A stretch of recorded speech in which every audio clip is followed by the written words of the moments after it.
আনাতে গিয়েছিলাম গাছের পাতা, হয়ে গেছে পদ্ম পাতা। অনেকক্ষণ ধরেই ইনস্টাগ্রাম আর ইউটিউব খুলে দেখতে পাচ্ছি এই জুয়েলারি ট্রে গুলোকে, যেগুলো খুব সুন্দর সুন্দর দেখতে, আর সামান্য কিছু অ্যাক্সেসরিজ যেগুলো আমরা ডেইলি লাইফে ইউজ করি সেগুলো এসে এর মধ্যে খুলেও রাখা যায়।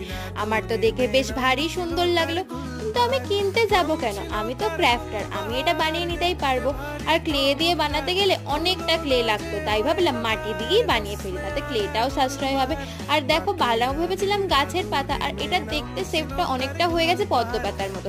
তাই ভাবলাম যখন পদ্ম পাতা হয়েই গেছে, এটাকে আর কাটাছেড়া করে গাছের পাতা বানিয়ে লাভ নেই। ব্যাস, যেমন বলা তেমনি কাজ, সাইড গুলো করতে লাগলাম যাতে সেটাকে সুন্দর ট্রের মতো দেখতে লাগে। আর তোমরা শেষ কয়েকটা ভিডিওতে মানে মা কালীর মূর্তি রং করার ভিডিওগুলোতে এত ভালোবাসা দিয়েছো, তা দেখে তো আমি আপলোড, তাই আর 2-3 দিন ভিডিও আপলোড করিনি। কিন্তু কাজ না করে তো আবার বসেও থাকা যায় না, তাই কাজ করেই ফেলাম। আর 2-3 দিন ধরে এত বৃষ্টি, এটা শুকোচ্ছেই না।